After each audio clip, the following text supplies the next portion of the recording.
আসসালামু আলাইকুম, সবাই কেমন আছেন? আশা করি ভালো আছেন। আলহামদুলিল্লাহ আমিও ভালো আছি।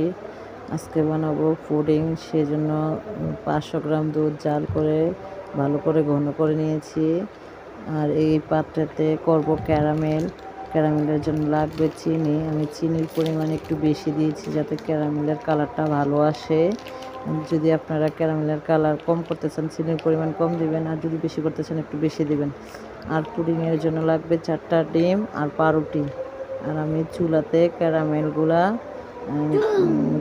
ক্যারামেলের চিনিটা গলে কালার হয়ে আসছে, এজন্য নামিয়ে নিয়েছি, ঠান্ডা হলে সেট হয়ে যাবে। এখন ব্লেন্ডার জারে 4টা ডিম, পাউরুটি, 1 কাপ পরিমাণ দুধ দিয়ে ভালো করে ব্লেন্ড করে মিশিয়ে নেব, যাতে পাউরুটির অংশ আর ডিমের অংশগুলো ভালো করে ব্লেন্ড হয়ে যায়। একটু ব্লেন্ড করে নিয়ে তারপরে দিয়ে দেব স্বাদ মতো চিনি, একটু ভ্যানিলা এসেন্স। আপনাদের কাছে যদি ভ্যানিলা এসেন্স না থাকে, ওর পরিবর্তে এলাচের গুঁড়াও ইউজ করতে পারেন। 2-3টে এলাচ দিয়ে দিতে পারেন ব্লেন্ড করে, তাহলে ফ্লেভারটা ভালো আসবে। এখন ব্লেন্ড করে নিয়ে যে পাত্রেতে ক্যারামেলটা তৈরি করছি ওই পাত্রেতে দুধটা ঢেলে দেবো।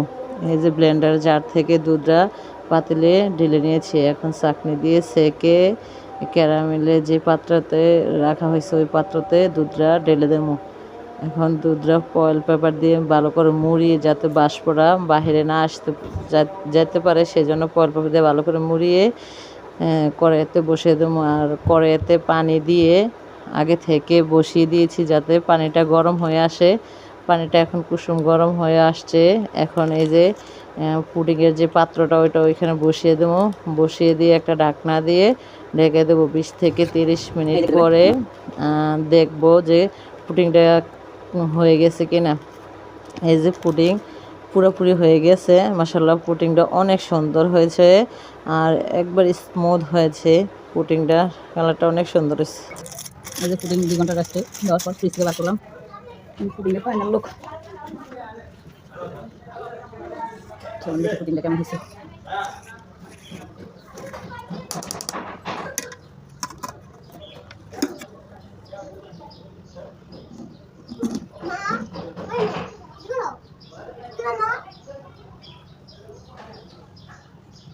এই হচ্ছে ক্যারামেল পুডিং।